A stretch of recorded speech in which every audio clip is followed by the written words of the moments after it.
final baay noonu final poids lourd bi waaw 500 000 la ñu teg foofu waaw ñu ngi noonu kan jàpp ko sa morom ñu ngi koy bëree fii si Ndiaye Ndiaye Wolof la 11 décembre waaw lamb ji nag yàgg nañ ko organisé waaye c'est Samson moo koy organisé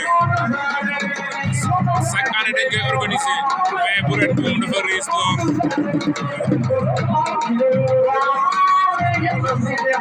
waaw poids lourd yaay noonu final la 500 000 yombul tey rek nga mën a dem pour jël ko waa ji jàpp na tànk ba jàpp na ko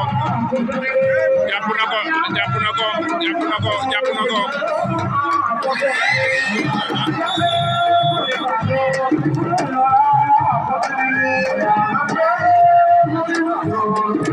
jël 500 000 bi